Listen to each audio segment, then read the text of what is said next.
Hello friends, I hope you guys are doing great. Last session के अंदर हमने chapter number 3 information system controls का introduction वाला part देखा था। We talked about on the basis of objectives control क्या है, on the basis of information system resources क्या क्या कंट्रोल्स हैं। In this session we will start discussion on audit functions के बेसिस पे we have managerial controls and application control, and इस session में specifically managerial controls पे focus किया जाएगा। पहले मैं आपको एक ओवरव्यू दूंगा what are managerial and application controls, and then slowly हम डिटेल में मैनेजरियल कंट्रोल्स को वन बाय वन डिटेल में डिस्कस करना शुरू करेंगे। हाँ, May 20 एग्जाम के पर्सपेक्टिव से ICM मॉड्यूल में कुछ चेंजेस हुए थे, इसीलिए रिवाइज करते करते उन चेंजेस को भी हम डिटेल में डिस्कस कर लेंगे। ये PDF आपको टेलीग्राम चैनल के अंदर या लिंक के अंदर मिल जाएगा, you can refer from there. Let's get started. चलो, PDF के अंदर अगर आप आएंगे पेज नंबर 3D.2, ये क्या बोलता है? Classification based on audit functions. And इसके हिसाब से अगर आप ऑडिट फंक्शंस के पर्सपेक्टिव से दो कैटेगरी पूछेंगे, first is called as management control framework, second is called as application control framework. देखो, एक्चुअली में ये मैनेजमेंट कंट्रोल फ्रेमवर्क या मैनेजरियल कंट्रोल्स को आप जनरल IT कंट्रोल्स भी बोल सकते हो। मतलब अगर एक ऑर्गेनाइजेशन को इंफॉर्मेशन सिस्टम का इंफ्रास्ट्रक्चर क्रिएट करना है, मतलब it's we talking about not the use of system, we talking about development of the system, we talking about आप ये सिस्टम या तो खुद से डेवलप करोगे या किसी थर्ड पार्टी से प्रोक्योर करना चाहते हो, कैसे उसको डिजाइन करोगे, कैसे उसको ऑपरेट करोगे, रन करोगे, इंप्लीमेंट करोगे, वो वाला पार्ट हम general IT controls. General IT मतलब द IT इंफ्रास्ट्रक्चर कैसे क्रिएट किया जाएगा फॉर योर इंफॉर्मेशन सिस्टम, उसको कैसे रन किया जाएगा, मैनेज किया जाएगा, वो सब आपका मैनेजमेंट कंट्रोल फ्रेमवर्क में आता है या जनरल IT कंट्रोल में आता है। Once your system is in place, when you start using the system, आप लोग डेटा को एंटर कर रहे हो, डेटा प्रोसेस होगा, फाइनल आउटपुट कौन रिट्रीव करेगा, कैसे यूज किया जाएगा, that part is called as application control. तो पहले जनरल IT कंट्रोल से IT का फ्रेमवर्क क्रिएट किया जाएगा, IT इंफ्रास्ट्रक्चर इन प्लेस आएगा, and then the usage of that system will start, that is your application control. तो हम पहले आज डिस्कशन करेंगे मैनेजमेंट कंट्रोल फ्रेमवर्क के ऊपर, मतलब जनरल IT कंट्रोल्स के बारे में।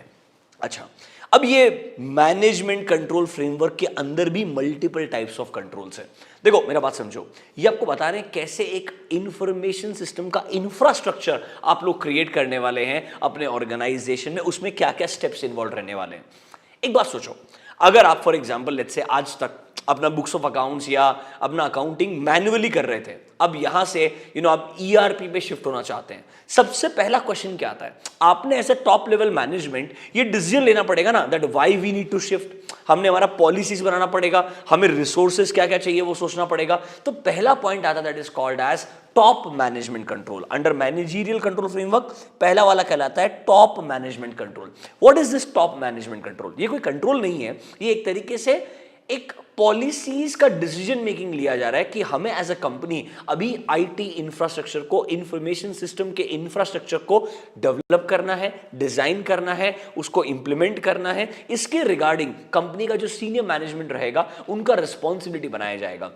तो कैसे रहता है? There is something called as steering committee. Steering committee कैसा रहता है? कोई भी IT प्रोजेक्ट में एक कमिटी बनाया जाता है जहां पर आपकी कंपनी के मैनेजमेंट के कुछ लोग, आपके कंपनी में अगर इन हाउस IT डिपार्टमेंट है तो उसके कुछ लोग या अदर स्टेक होल्डर्स, वो सब आकर के कमिटी फॉर्म करते हैं, उसको स्टीयरिंग कमिटी बोलते हैं। इनका काम रहेगा प्लान करना कि हमने ये डिसीजन मेकिंग क्यों किया है, why we need new system, why we need a new infrastructure in place, उसको कैसे रिसोर्सेज क्या क्या लगने वाला है उसके लिए, फिर हम उसको इन हाउस डेवलप करेंगे या थर्ड पार्टी से डेवलप कराएंगे, कैसे उसको हम लोगों को मोटिवेट करके यूज करवाना चाहेंगे अच्छे से। ये सब कुछ आपका टॉप मैनेजमेंट कंट्रोल में आने वाला है। 2-3 इंपॉर्टेंट पॉइंट्स मेरे साथ पढ़िएगा, आपका अंडरस्टैंडिंग इंप्रूव होगा। देखो, पहला पॉइंट क्या बोलता है?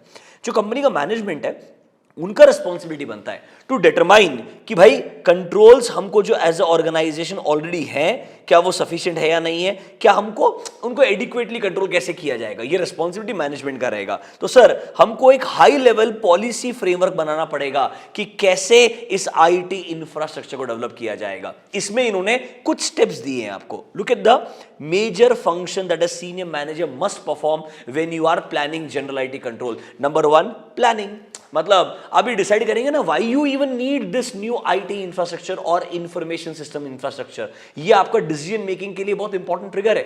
प्लस कौन सी कमिटी रिस्पॉन्सिबल रहेगी, I use the word steering committee. देखो they should comprise people that is representatives from different areas of business, it will include your IT personnel also, जो लोग इस पूरे के पूरे प्रोजेक्ट को डायरेक्ट करने वाले हैं। मतलब सर हम पहले डिटरमाइन करेंगे हमारे ऑब्जेक्टिव्स क्या है, why we need the new information system infrastructure, फिर स्टीयरिंग कमिटी में कौन कौन लोग रहने वाले हैं, that is your planning part. मतलब ये टॉप मैनेजमेंट कंट्रोल बेसिकली शुरुआत है कि कैसे इंफॉर्मेशन सिस्टम का इंफ्रास्ट्रक्चर को डेवलप किया जाएगा। First step is planning.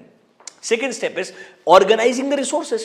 Yes, we have the team in place. We know what exactly we want to achieve from the information, system के नए infrastructure से. तो हमें भी resources को organize करना पड़ेगा. Number 2 देखो, sir, proper उनको roles and responsibilities को document करना पड़ेगा and gather करना पड़ेगा, allocate करना पड़ेगा, coordinate करना पड़ेगा.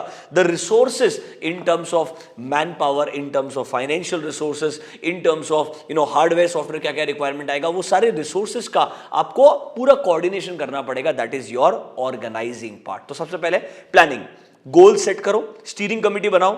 नंबर 2 रिसोर्सेज कितने चाहिए, क्या चाहिए, उनको ऑर्गेनाइज करो, कोऑर्डिनेट करो, अलोकेट करो। Number 3 comes your leading part. ये जो सीनियर मैनेजर्स है ना, इनका ही इक्वली इंपॉर्टेंट काम है। क्या होता है ना, when you plan these long term projects, एक इंफॉर्मेशन सिस्टम इंफ्रास्ट्रक्चर को नए तरीके से अप्लाई करना can be a very long term project. It can take more than a year, sometimes more than 2 years also, depending upon the organisation. अगर वो लोग in house develop करना चाहते हैं तो keeping all the people motivated in this longer period of time is a very essential part. ये काम भी सीनियर मैनेजर्स का रहेगा। देखो this includes motivating, guiding and communicating with all the people who are part of this project on a regular basis. ये काम भी हमारे टॉप मैनेजमेंट का रहेगा, मतलब सीनियर मैनेजर्स का रहेगा। And the last one is controlling. Controlling का मतलब क्या है, आपने लेट्स से ये प्रोजेक्ट बनाया दैट ये सर टोटल 1.5 year चलेगा। 1.5 year के प्रोजेक्ट को आपने अलग अलग फेजेस में डिवाइड किया। आपने हर फेज के लिए कुछ अपने स्टैंडर्ड सेट किए होंगे कि फेज 1 में ये वाला पार्ट कंप्लीट होना चाहिए, फेज 2 में ये पार्ट कंप्लीट होना चाहिए। तो सर ये टॉप मैनेजमेंट का काम है ना, ये इवैल्यूएट भी करना कि हम क्या उस डायरेक्शन में मूव कर रहे हैं, क्या जो हमें फेज 1 में अचीव करना चाहिए था वो अचीव हुआ है या नहीं हुआ है। ये सुपरवाइजिंग का काम, कंट्रोलिंग का काम भी टॉप मैनेजमेंट का रहेगा। देखो this includes comparing your actual performance with your planned performance. मतलब जो आपने स्टैंडर्ड सेट किए होंगे अलग अलग फेजेस के लिए और एक्चुअल परफॉर्मेंस आपका कैसा रहा है उन फेजेस तक, ये आपने इवैल्यूएट करते रेगुलरली इंश्योर करना चाहिए कि पूरा प्रोजेक्ट कंप्लीटली सुपरवाइज्ड है। देखो हम क्या पढ़ रहे हैं, हम डिस्कस कर रहे हैं कि सर टॉप मैनेजमेंट का क्या रोल रहेगा अगर आप एक इंफॉर्मेशन सिस्टम के इंफ्रास्ट्रक्चर को डेवलप कर रहे हैं कंपनी में। मतलब आप मैनेजमेंट कंट्रोल फ्रेमवर्क पढ़ रहे हैं, जिसको दूसरे शब्दों में जनरल आईटी कंट्रोल भी बोलते हैं, जहां पर आपका इंफॉर्मेशन सिस्टम का इंफ्रास्ट्रक्चर बनाया जाएगा। अभी हमने सिर्फ फर्स्ट कंट्रोल के बारे में पढ़ा, that is top management control. Simple शब्दों में top management here involves your senior managers who are responsible for policies and all decision making. इनका काम है प्लान करना, why we need new infrastructure, steering committee में कौन कौन लोग आने वाले हैं, रिसोर्सेज कहां से आएंगे, कैसे एलोकेट किया जाएगा, कैसे हम लोगों को मोटिवेटेड रखेंगे एंड कैसे हम इंश्योर करेंगे कि एक तरीके से कंट्रोलिंग फंक्शन भी हम फुलफिल कर रहे हैं कि प्रोजेक्ट सही तरीके से प्रोग्रेस कर रहा है या नहीं कर रहा है। हमारे एक्चुअल परफॉर्मेंसेस को स्टैंडर्ड या प्लान्ड परफॉर्मेंसेस से हम कंपेयर करते जाएंगे। फर्स्ट जो कंट्रोल है टॉप मैनेजमेंट कंट्रोल, आपको समझ में आया है क्या? आपको रियलाइज हो रहा होगा बिल्कुल स्ट्रेट फॉरवर्ड। अगर आप एक एग्जांपल देखो कि कंपनी कैसे इंप्लीमेंट करती है तो आपको ये पॉइंट्स बहुत इजीली समझ में आएंगे। Are you comfortable with the first one? Giving you 1 minute, you can read top management control and then we'll move on to the second control which is a very important control. Giving you 1 minute, spend 1 minute, आराम से पढ़ो, फिर हम आगे बढ़ेंगे।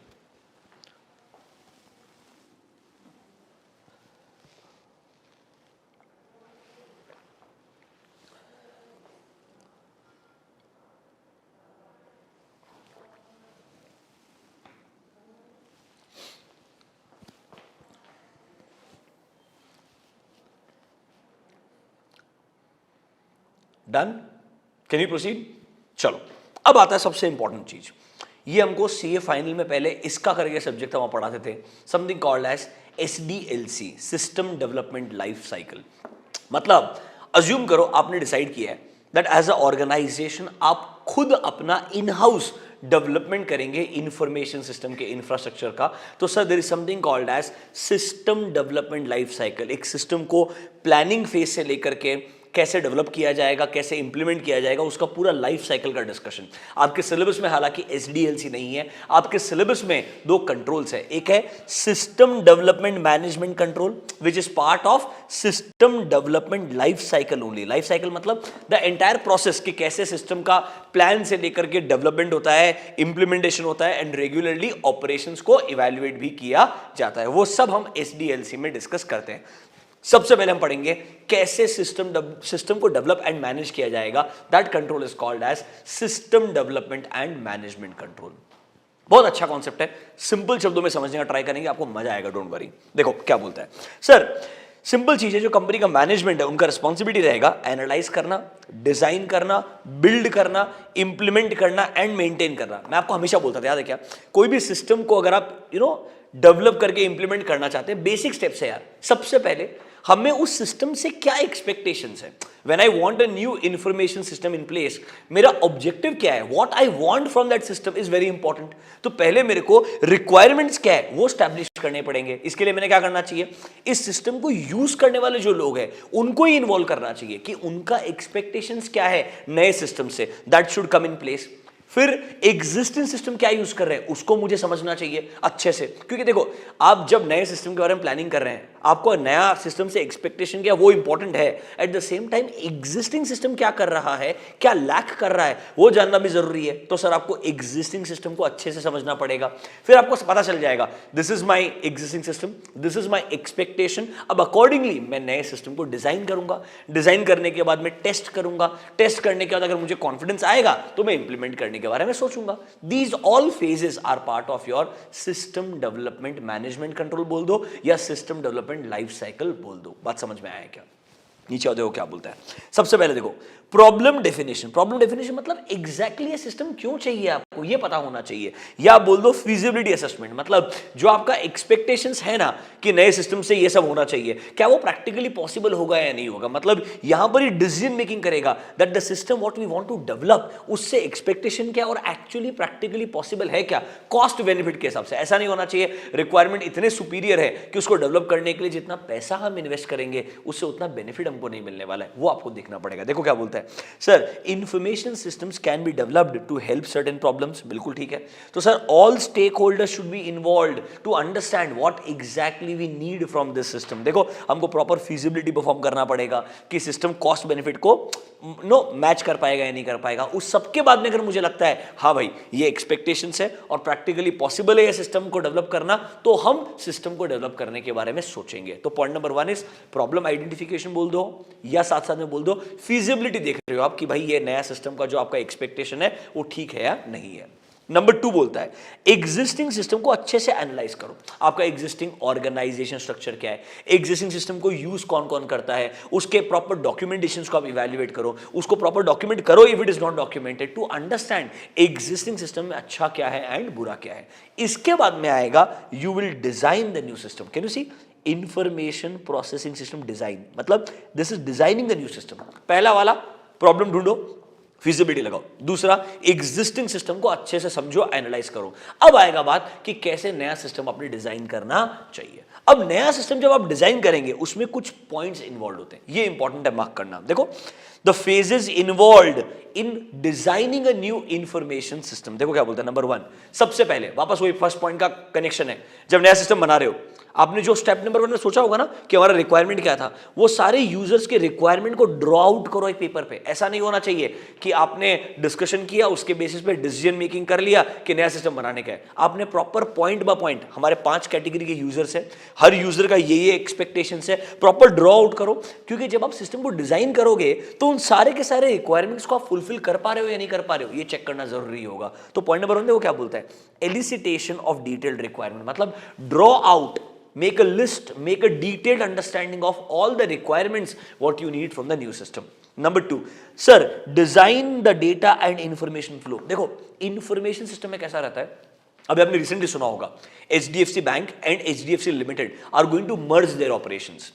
Objective क्या है, जो मेरा एचडीएफसी बैंक का कस्टमर है वो मेरे लिए लेट्स से एचडीएफसी लिमिटेड का एक प्रोस्पेक्टिव कस्टमर बन सकता है, तो कैसे मैं उसको डेफिनेटली टारगेट कर पाऊं एंड उसको एक डैशबोर्ड के अंदर सारा इंफॉर्मेशन प्रोवाइड कर पाऊं। मतलब मैं चाहता हूं एचडीएफसी लिमिटेड के भी कुछ यूजर्स रहेंगे और एचडीएफसी बैंक के भी यूजर्स रहेंगे। If it is a common person, उनको पूरा होलिस्टिक अंडरस्टैंडिंग मिलना चाहिए। मतलब एक डैशबोर्ड के अंदर मेरे बैंकिंग रिलेटेड सारे सिनेरियो इंफॉर्मेशन मिल जाए, मेरा एचडीएफसी सिक्योरिटीज में अगर डीमैट अकाउंट है उसका डिटेल भी मेरे को मिल जाए, एचडीएफसी लिमिटेड अगर मेरे लोन्स को प्रोवाइड कर चुका है वो डिटेल भी मेरे पास में आ जाए। मतलब मैं चाहूंगा ऐसा होलिस्टिक कंटेंट आए। तो मतलब मेरे को ना फ्लो ऑफ इंफॉर्मेशन को डिजाइन करना पड़ेगा अच्छे से कि भाई कौन से डिपार्टमेंट से यूजर का कौन सा इंफॉर्मेशन कैसे फ्लो करेगा। ये आप प्रॉपर डेटा फ्लो डायग्राम, याद है chapter 1 flow chart and data flow diagram पढ़ाया था आपको, तो डेटा फ्लो डायग्राम यूज करते हुए आप इस प्रॉपर इंफॉर्मेशन को चॉक डाउन कर सकते हो। फिर देखो क्या बोलता है, अकॉर्डिंगली एक डेटाबेस को डिजाइन करो, इन यूजर इंटरफेस कैसा होना चाहिए उसके बारे में सोचो। मतलब पूरा स्ट्रक्चरिंग बनाओ।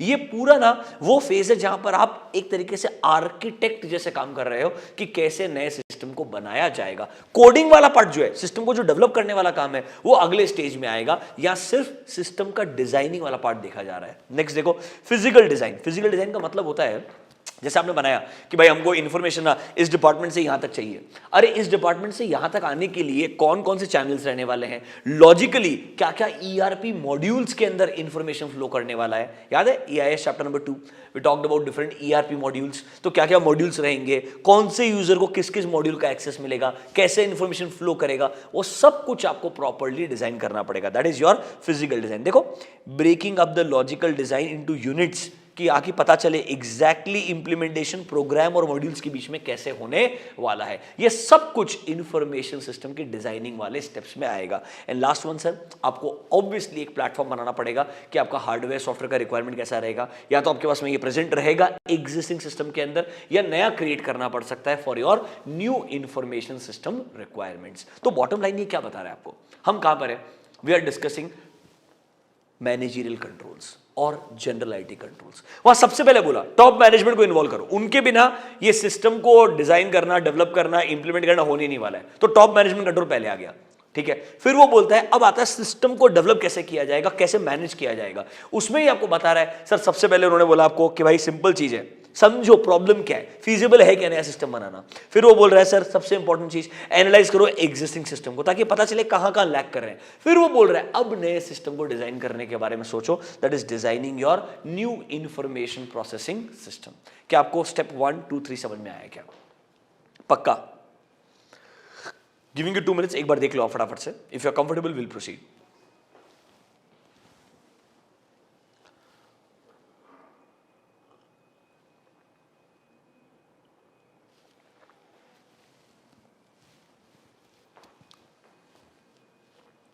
इसीलिए देखो मैं पता क्या जानबूझ के क्या कर रहा हूं, अलग अलग पार्ट्स में डिवाइड कर रहा हूं। सारे कंट्रोल्स को एक साथ में टिक टिक करके पढ़ा है ना, कोई फायदा नहीं होगा। ऑनेस्टली मैं एक चार्ट बनाऊंगा, इसमें ये 5 पॉइंट है, हेडिंग लिखूंगा, तुम कुछ लिख ही नहीं पाओगे। हेडिंग के बियॉन्ड समझने का ट्राई करो ताकि अगर ये क्वेश्चंस आए आप लिख पाओ आसानी से। ऑब्जेक्टिव ये है, हेडिंग्स तो याद करने का ट्राई आप कर ही रहे हो यार मेरे साथ में। ऑब्जेक्टिव है इसके आगे आप क्या लिख सकते हो, क्या इंपॉर्टेंट पार्ट वो है। देखो नेक्स्ट क्या है। हाँ सर, प्रॉब्लम समझ गया, फिजिबिलिटी हो गया, एग्जिस्टिंग सिस्टम को समझ लिया, नए सिस्टम को डिजाइन करने के बारे में बात हो गया। अब सर हार्डवेयर सॉफ्टवेयर रिक्वायरमेंट्स तो स्टैब्लिश करना पड़ेगा ना। देखो क्या क्या आपको हार्डवेयर एंड सॉफ्टवेयर को अक्वायर करना पड़ेगा ताकि आप इस नए सिस्टम को डेवलप कर पाओ। तो sir you may need, let's say, याद है क्या, infrastructure as a service, platform as a service, and obviously readymade software मिलेगा तो ये सब करने का जरूरत ही नहीं है। That is your SaaS software which is directly available as a service. तो यहां पर IaaS या PaaS आपको अक्वायर करना पड़ेगा। आई होप आपको क्लाउड कंप्यूटिंग चैप्टर नंबर 4 याद रहेगा। नीचे आओ सर, अब इंपॉर्टेंट क्या है, जो आपने सिस्टम डेवलप किया है, डेवलपमेंट वाला पार्ट, जो प्रोग्रामिंग वाला पार्ट है वो अगले कंट्रोल में आएगा। देखो programming control that will come next. अभी के लिए अज्यूम करो वो हो गया, सिस्टम डेवलप हो गया, रेडी हो गया। अब आपने उसको टेस्ट करना चाहिए कि भाई जो सिस्टम आपने डेवलप किया है ना वो एक्सेप्टेबल है क्या। देखो क्या बोलता है, acceptance testing is carried out to identify क्या क्या एरर्स या डेफिशिएंसीज आपको लगता है सिस्टम के अंदर एग्जिस्ट करती है before you make a final release या आप उसको फाइनली रोल आउट करो उसके पहले। It's more like a testing phase जहां पे सोच रहे हैं कि क्या क्या और बग्स वगैरह है जो हमें ठीक करने चाहिए एंड देन फाइनल रिलीज के लिए हम जाएंगे। And the last step is operations and maintenance, मतलब वंस योर सिस्टम जो डेवलपमेंट है खत्म हो चुका है, आपने उसको इंप्लीमेंट कर दिया है, डे टू डे बेसिस पे ऑपरेट किया जाएगा, रेगुलरली मेंटेन करना पड़ेगा। कुछ clerical bugs during the application भी आ सकते हैं, उनको कॉन्स्टेंटली डिटेक्ट करना पड़ेगा, ठीक करते रहना पड़ेगा। ये in general system development life cycle होता है। ऑनेस्टली इसमें एक चीज मिसिंग है, जो आपने ये हार्डवेयर सॉफ्टवेयर एक्वायर किया ना, इसके बाद आपको क्या पता है क्या करना पड़ता है? एक्चुअल प्रोग्रामिंग करना पड़ता है। वो प्रोग्रामिंग वाला पार्ट अगले कंट्रोल में बना करके दे दिया। देखो प्रॉब्लम ये है, इन्होंने आपको सिस्टम डेवलपमेंट लाइफ साइकिल पढ़ाना चाहिए, उसके बजाय वो आपको कंट्रोल पढ़ा देगा डायरेक्टली। तो प्रॉब्लम ये है, control is more like the final conclusion, पहले प्रोसेस आपको आना चाहिए। तो भाई सबसे पहले मैंने आपको इसलिए बताया, टॉप मैनेजमेंट को इन्वॉल्व करो, सिस्टम डेवलपमेंट करने के बारे में प्लानिंग करो। अब सिस्टम को डेवलप करने के लिए जो कोडिंग रहेगा वो अगला कंट्रोल रहेगा हमारा प्रोग्रामिंग कंट्रोल। अभी के लिए एग्जाम पॉइंट ऑफ व्यू से, where are we are in chapter 3 information system controls on the base of audit functions. कितने हैं? 2 हैं। कौन कौन सा? Managerial control, application control. बोलने के लिए मैनेजमेंट कंट्रोल फ्रेमवर्क बोल दो, एप्लीकेशन कंट्रोल फ्रेमवर्क बोल दो। ये जो मैनेजमेंट कंट्रोल फ्रेमवर्क है उसमें पहला कंट्रोल क्या है? Top management control. Involve senior managers, proper steering committee होना चाहिए, प्लानिंग होगा कि गोल्स बनाए जाएंगे, क्यों चाहिए हमें नया सिस्टम, रिसोर्सेज को ऑर्गेनाइज किया जाएगा, लीड किया जाएगा, मोटिवेट किया जाएगा एंड कंट्रोल भी किया जाएगा। ये सारे कोर फंक्शंस रहेंगे सीनियर मैनेजर के। इंपॉर्टेंट क्वेश्चन बन सकता है एग्जाम के लिए। फिर sir second important question, system को डेवलप करके कैसे मैनेज किया जाएगा, पूरा एसडीएलसी के स्टेप्स क्या है। तो सबसे पहले प्रॉब्लम को ढूंढेंगे, फिजिबिलिटी असेसमेंट करेंगे, उसके बाद में हम धीरे धीरे एग्जिस्टिंग सिस्टम को समझेंगे, नए सिस्टम को डिजाइन करेंगे, हार्डवेयर सॉफ्टवेयर प्लेटफॉर्म को अक्वायर करेंगे, फिर सर डेवलप करने के बाद टेस्टिंग करेंगे, that is your acceptance testing, and last one is your operations and maintenance. This is your system development management control. Are you feeling comfortable now? ऐसे break करते करते एक एक कंट्रोल को हम पढ़ते जाएंगे। चलो now let's continue with the third one, that is programming management control. जैसे मैंने आपको भी ओवरव्यू दिया कि जो सिस्टम डेवलपमेंट लाइफ साइकिल है, प्रोग्रामिंग उसका एक पार्ट है। तो उन्होंने क्लियरली स्पेसिफाई नहीं किया है, हालांकि उन्होंने एक हिंट दिया है, but I am telling you system development life cycle एक ब्रॉडर कॉन्सेप्ट है, जहां पर आप सिस्टम के बारे में प्लानिंग करते हो, रिक्वायरमेंट समझते हो, हार्डवेयर सॉफ्टवेयर रिक्वायरमेंट समझते हो, फिर जब आप सिस्टम का कोडिंग करते हो, that is your programming part. तो देखो programming development, that is program development and implementation is a major phase with in SDLC. जैसे मैंने आपको बताया सिस्टम डेवलपमेंट लाइफ साइकिल एक ब्रॉडर कॉन्सेप्ट है। यहां सिर्फ वो बोलेगा हाँ जो सिस्टम आपने फाइनलाइज किया कि उसका डिजाइन ऐसा रहेगा, उसका जब आप कोडिंग करेंगे या प्रोग्रामिंग करेंगे, that part is called as programming management control. अब देखो वापस सेम बात है, प्रोग्रामिंग एक एसेंशियल पार्ट हो गया, बिकॉज जो डिजाइन वाला पार्ट है, जो टेस्टिंग वाला पार्ट है, वो सब सेकेंडरी है। प्राइमरी पार्ट जो अगर आप मुझे पूछेंगे once the design is finalised is about how do you create that. तो आप कैसे प्रोग्रामिंग करते हो, कैसे कोडिंग करते हो और कैसे उस सिस्टम को डेवलप करते हो। तो इसके लिए भी आपको प्रॉपर स्टेप्स लगेंगे, आपको प्लान करना पड़ेगा, how many coders and what kind of people you will need for this, what kind of resources you will need for this.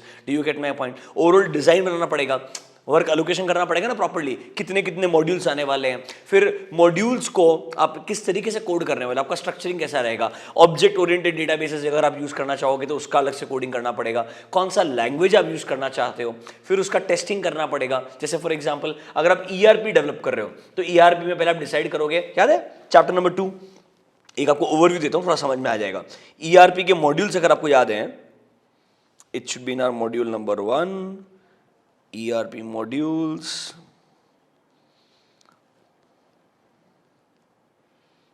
याद आपको ये different functional modules in an ERP. तो आपको ये क्या क्या मॉड्यूल्स चाहिए, फिर इंडिविजुअल अलग अलग मॉड्यूल्स को आपको कोड करना पड़ेगा, फिर उनको इंटीग्रेट करना पड़ेगा विद अदर मॉड्यूल्स। यस और नो? बिकॉज जैसे हमारा ये financial accounting and controlling module जो है बहुत इंपॉर्टेंट मॉड्यूल है, बाकी सारे मॉड्यूल्स इससे इंटीग्रेटेड रहते हैं कंपल्सरीली, जो हमने चैप्टर नंबर 2 के अंदर पढ़ा भी था। उसी तरीके से जब आप डेवलपमेंट करेंगे, दैट इज प्रोग्रामिंग करेंगे, तब आपको प्रॉपर्ली प्लान करना पड़ेगा और फिर टेस्टिंग करना पड़ेगा। तो क्या क्या स्टेप्स इन्वॉल्व है, फटाफट से पढ़ के उड़ाते हैं, आ जाओ।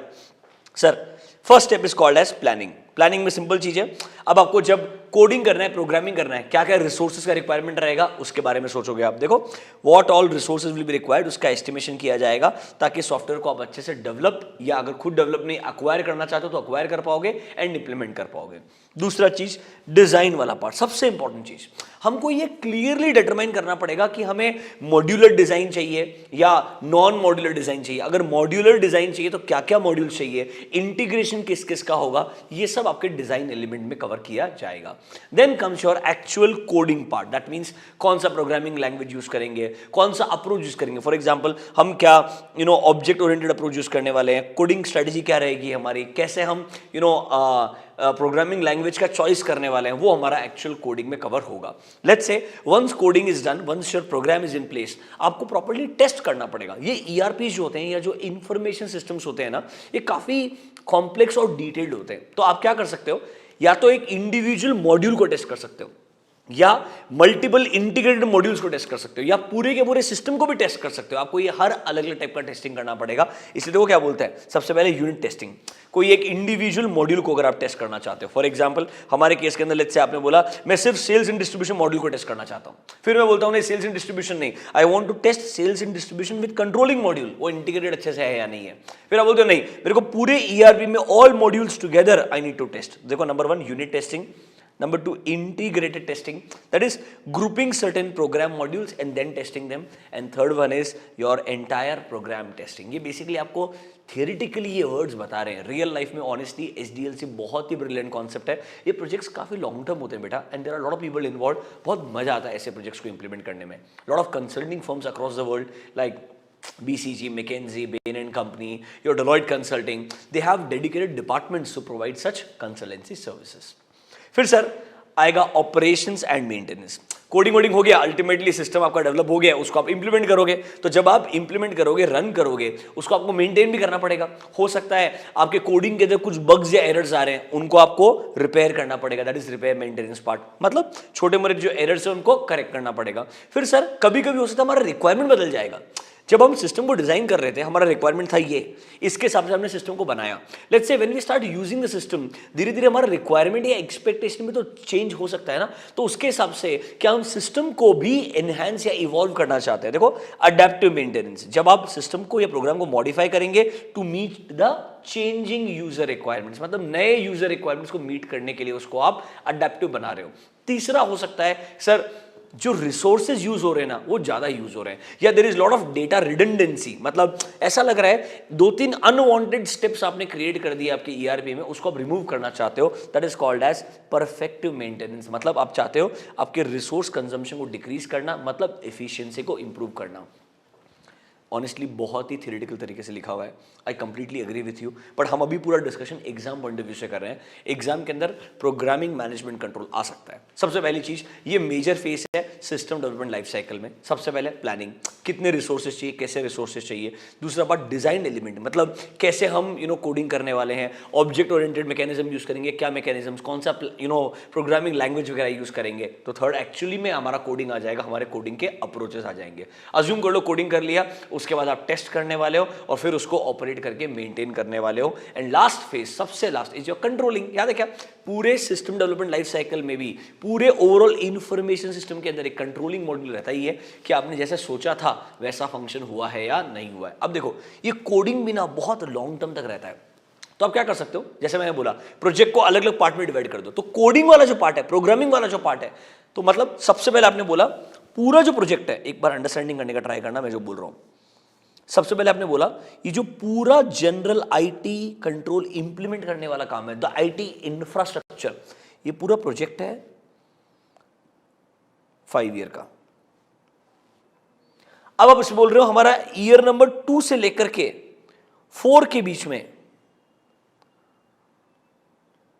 कोडिंग या प्रोग्रामिंग पार्ट आएगा, तो उसमें ईयर 2 को भी आप अलग से प्लान करोगे उसके अंदर first quarter, second quarter, third quarter, fourth quarter में क्या होगा, ईयर 3 में क्या होगा। मतलब आपको प्रॉपर ना ऐसे अपने पूरे प्रोजेक्ट को मैनेज करना पड़ेगा। इसके लिए आप पर्ट सीपीएम हो गया, फिर माइक्रोसॉफ्ट का भी एक प्रोग्राम मैनेजमेंट सिस्टम करके आता है, वो यूज कर सकते हो, प्रोजेक्ट मैनेजमेंट सिस्टम।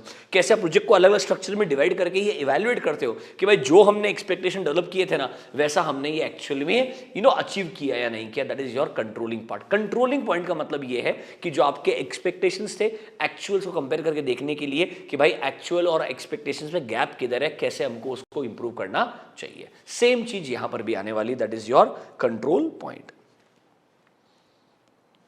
इन्होंने बस बता दिया क्या क्या टेक्निक्स यूज कर सकते हो। You can use work break down structure, ये भी एक एग्जांपल है। मैंने आपको बताया ना, प्रोजेक्ट को आप ब्रेक डाउन कर दो मल्टीपल पार्ट्स के अंदर, पर्ट का इस्तेमाल कर लो आप, दैट इज अनदर टेक्निक। ये सब हमको सीए फाइनल में पढ़ाते थे पहले, आपको अभी सीए इंटरमीडिएट में इतना सोचने का जरूरत नहीं है। But bottom line, this is nothing but your project management system.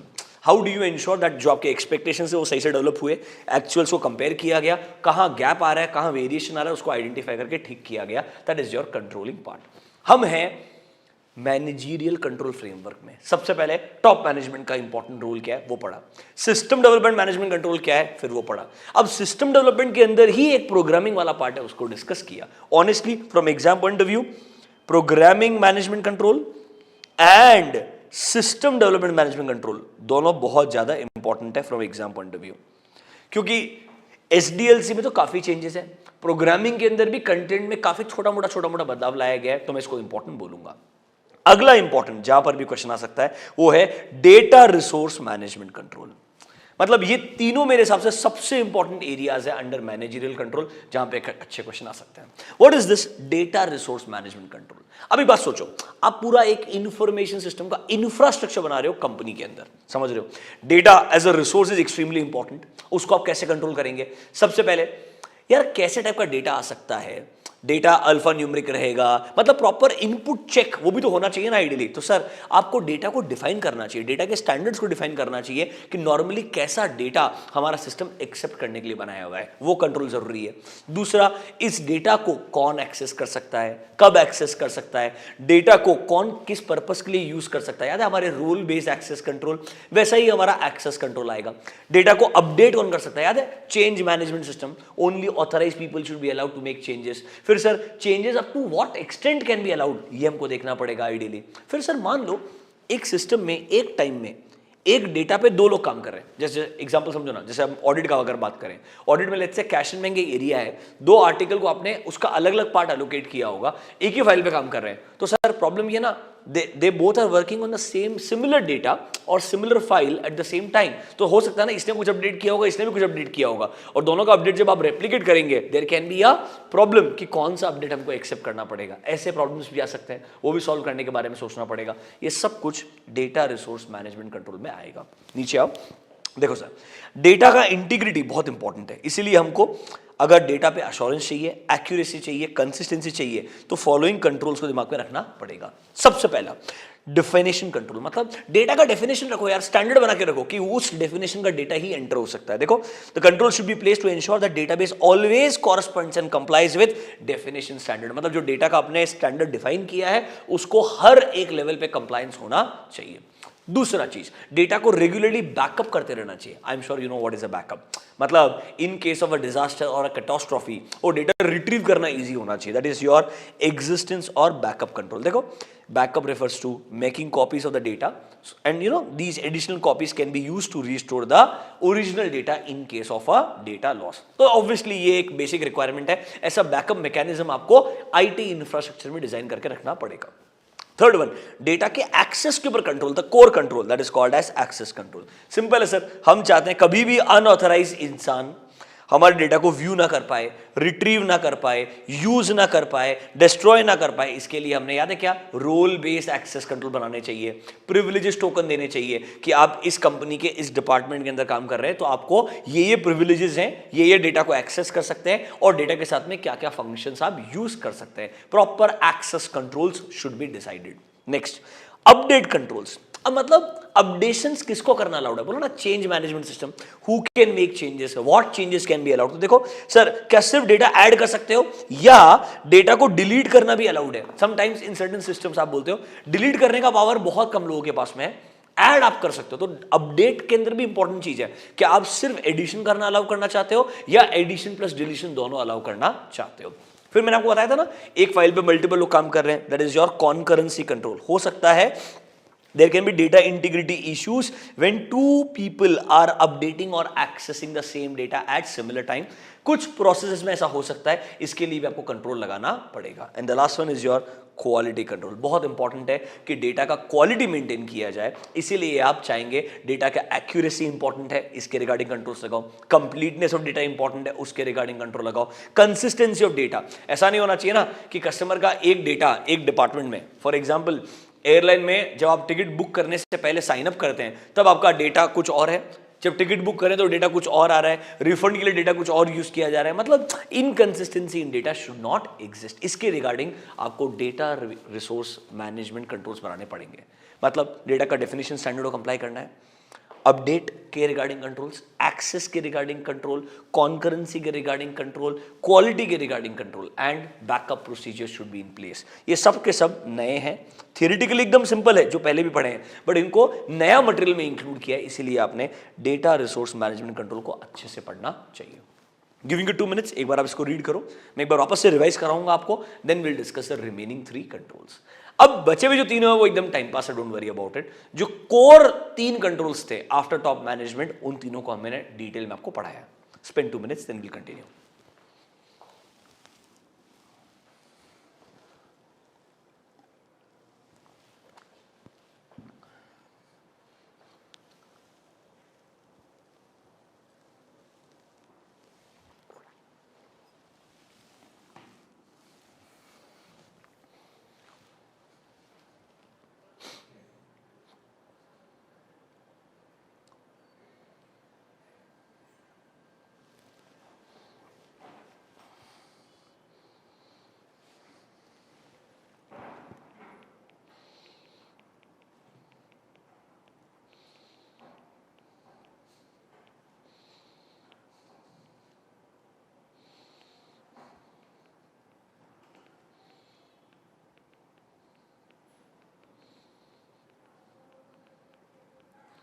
मतलब सर ऑडिट फंक्शन के अंदर broader 2 categories, management control framework, दूसरा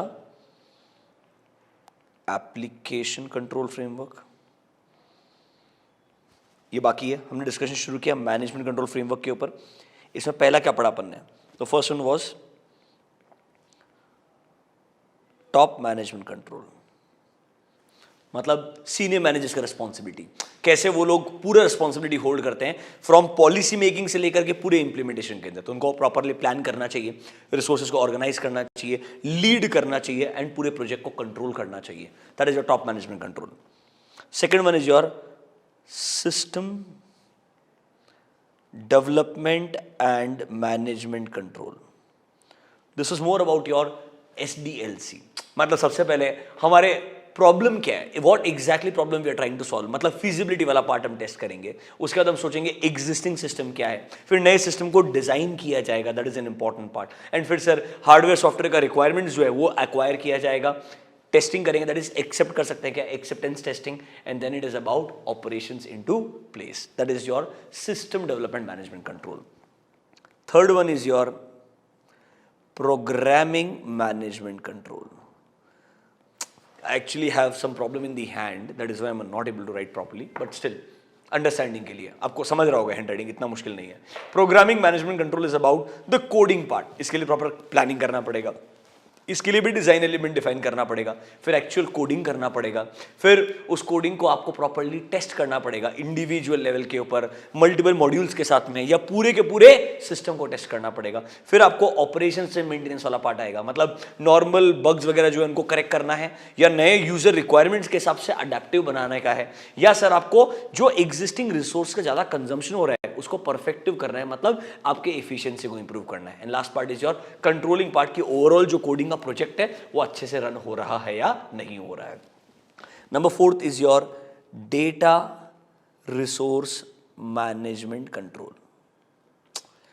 data is the most important part. पूरे सिस्टम में आने वाला क्या है? The most important part is data. We would want data to be accurate, data to be complete, data to be consistent. इसके लिए data का डेफिनेशन डिफाइन करना पड़ेगा। So there should be a definition control in place. Then उसके बाद में backup procedures होने चाहिए, किसको एक्सेस देना है उसके ऊपर कंट्रोल होने चाहिए। अपडेशंस में डायरेक्ट एडिशन अलाउड है या एडिशन प्लस डिलीशन अलाउड है, वो वाला पार्ट देखना पड़ेगा। मतलब in simple terms data related quality ensure करना पड़ेगा आपको। ये सब हमारे डेटा रिसोर्स मैनेजमेंट कंट्रोल्स बन जाएंगे। Are you comfortable with these 4? Let's go to the remaining part. आ जाओ, बाकी सब टाइम पास है, डोंट वरी। सबसे पहला fifth one, quality assurance management control.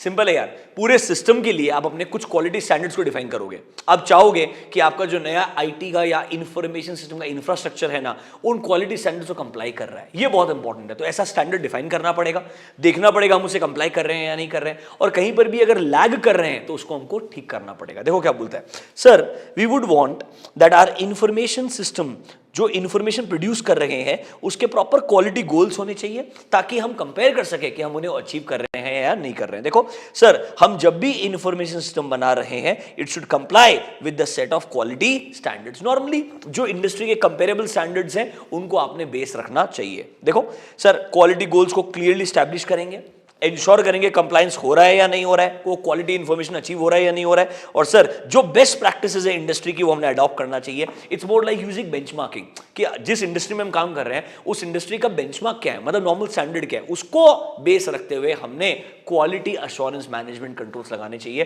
कि हमारा पूरा का पूरा इंफॉर्मेशन सिस्टम जो डेवलप किया जा रहा है वो एक टॉप नॉच क्वालिटी का है। जैसे याद है ऑडिट में हमारे पास में क्वालिटी कंट्रोल रिव्यूअर वाला कॉन्सेप्ट था, सिमिलरली ऐसा हमारे पास में क्वालिटी अश्योरेंस मैनेजमेंट कंट्रोल होना चाहिए। बहुत सिंपल सा कंटेंट है, कुछ ग्रेट नहीं है इसके अंदर, simple. Next, security management control. अब यहां पर आपको हेल्प मिलेगा। याद है क्या, हमने फिजिकल एक्सेस कंट्रोल पढ़े थे, लॉजिकल एक्सेस कंट्रोल पढ़े थे, एनवायरमेंटल कंट्रोल पढ़े थे।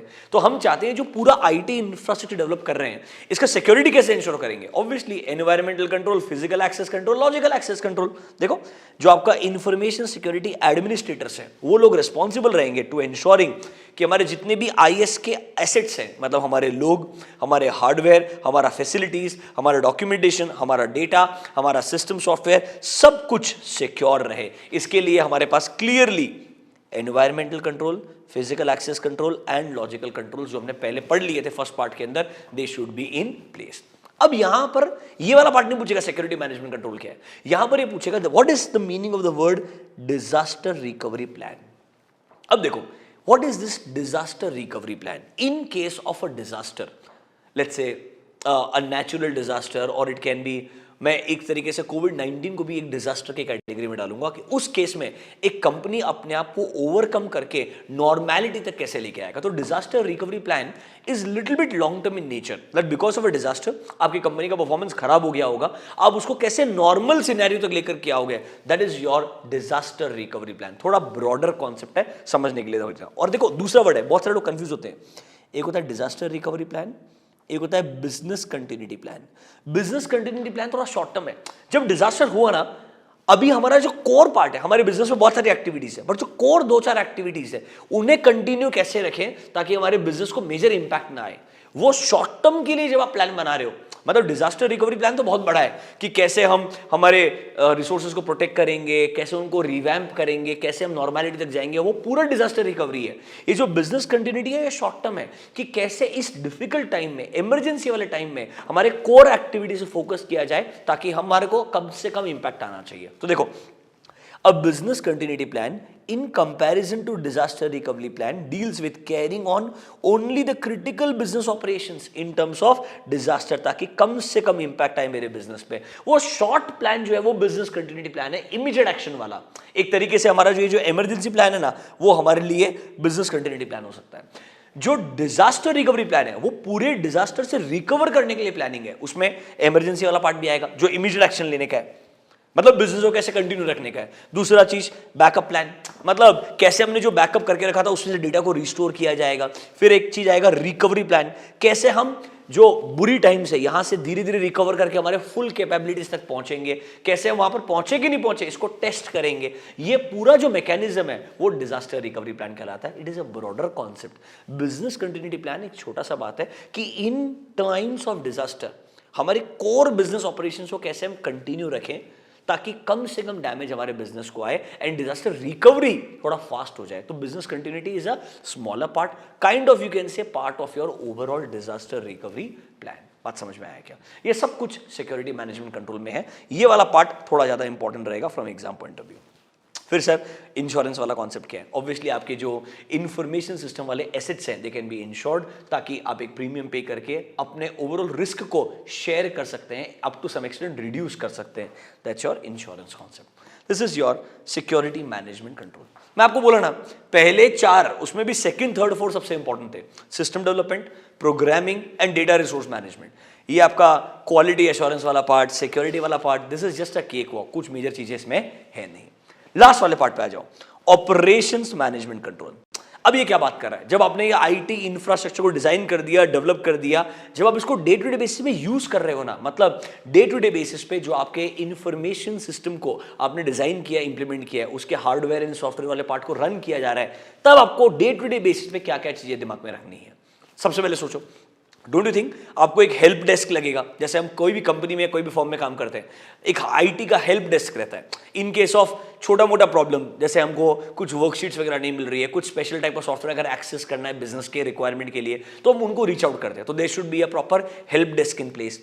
फिर कुछ कुछ काम हम आउटसोर्स कर देते हैं। मैंने आपको एग्जांपल भी दिया था कि यार हमने इंफॉर्मेशन सिस्टम इंफ्रास्ट्रक्चर बना लिया, बट हमको लगता है इसको डे टू डे मेंटेनेंस के लिए हमारे पास क्वालिफाइड एम्प्लॉयज नहीं है। तो हम क्या करते हैं, एक जो बाहर का अच्छा famous IT company, consulting company है, उसको एक काम आउटसोर्स कर देते हैं। तो sir there should be one person जो रेगुलरली आउटसोर्स चीजों को मॉनिटर करते रहेगा। तो sir in case of operations management control बहुत पॉइंट्स है, मैं कुछ पॉइंट्स पिक कर रहा हूं, वो आसान रहेंगे याद करने के लिए। प्रॉपर हेल्प डेस्क का टेक्निकल सपोर्ट होना चाहिए। आपके जो आउटसोर्स किए हुए ऑपरेशंस हैं उनको प्रॉपर्ली मैनेज करना चाहिए। फिर आपके जो कंप्यूटर ऑपरेशन, नेटवर्क ऑपरेशन है, तो एक काम करो ना, सिंपल चीज है, ऑपरेशंस कॉमन है, कंप्यूटर ऑपरेशन,